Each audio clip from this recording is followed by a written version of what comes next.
Good morning. Today is the Human Service Committee meeting.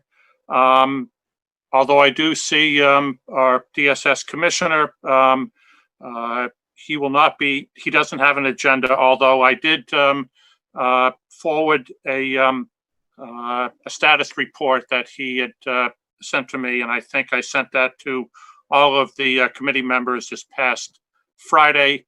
I also encouraged and invited committee members to join a group that our Veterans Services Director provides to the public. So this morning, this will be a meeting of the Countryside Adult Home.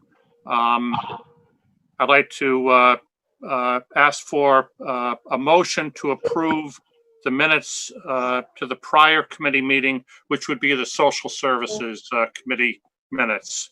Do I have a motion to approve those minutes? Supervisor McGowan, seconded by Supervisor Frazier. Thank you. All in favor of approval? Aye. Aye. Any opposed? So carried. Thank you. At this moment, I would pass the baton over to Amy. She has one item on the action agenda, and that's a request to increase the budget by $510 to match the revenue that Countryside has received in gifts and donations. Good morning, Amy. Good morning. So the 510 was originally meant to take the residents out on outings to do different things. Obviously now with COVID, that's not going to happen probably for some time, but what is needed is televisions with built-in Roku for isolation. So that's the reason I'm requesting the 510. And so when you're in a room for 2 weeks waiting for test results, you can, have something to do.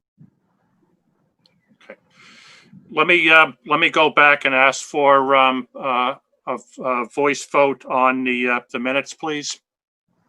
All in favor? Aye. Aye. Okay, thank you. So, do I have a motion to bring that resolution to the floor? Supervisor Hogan and Supervisor Bruno on the second. Any discussion or questions for Amy? Hearing none, I will ask for a motion on that. Okay. You already have a Supervisor motion. McGowan. Oh, I'm sorry. Okay, a vote on that. All in favor? Aye. Yes. Okay. Any opposed? Okay, so carried. Do we have any referrals or pending items to discuss, Amy? No. Okay. And then we have the overtime report that you all should have received, as well as the census update on admissions and discharges, whichever of the two items you'd like to start with, Amy. So the census, since I submitted this, have actually started admitting. So I've admitted 3 people since you received this. And I have plans to admit 2 more in the next week or so. COVID testing is required for everybody, so that kind of slows it down just a little bit. As far as the overtime is concerned, this last one that you received was, we had holidays, vacations, mandatory COVID testing. So it was up a little bit. I would still say that it's a decent for all that we had going on. This past payroll that I just finished this morning was 40. 32 of that is mandatory testing.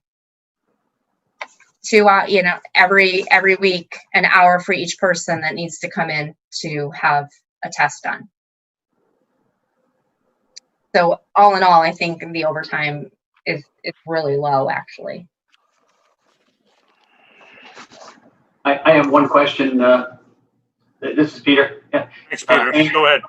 Amy, just a question specifically to the testing. How long what is the turnaround time from start to finish? How long does it take to get a test back? When we first started, well, actually up until like 2 weeks ago, the turnaround was about 4 days, 5 days, maybe sometimes, but for the most part, 4 days. Because of all the free testing, the labs, every lab is so backlogged. I just finished over the weekend receiving results from the 7th. By nobody's fault. It's just the way it is. I guess in an ideal world, you know, a couple of days, 3 days, but it Would be wonderful.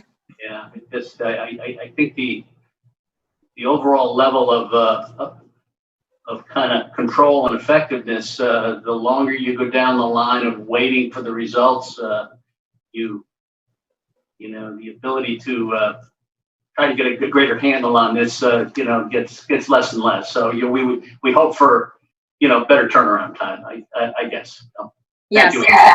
exactly. I'm very fortunate that I have a contact that we speak often, and he's just as frustrated for all the facilities.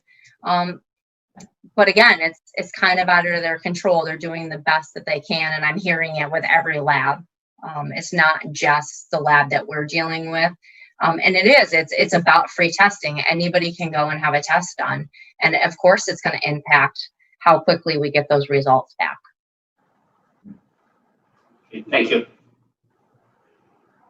Anyone else have any questions? I just have one comment that I'd like Amy to share with us. I was very impressed with the fact that the first 3 months we saw 7 discharges. During the most recent 3 months, we've only seen 1 discharge. Is there anything that you can attribute that to, Amy?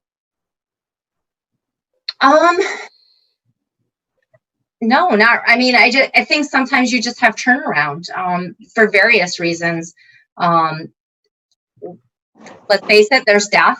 There's death that causes a discharge. Sure. Higher level of care requires a discharge.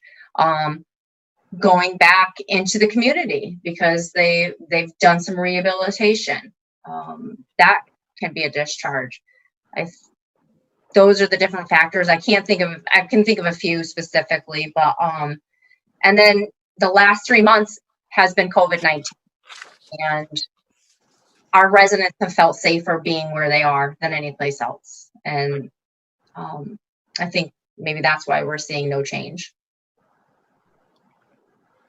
Any other questions for Amy or comments?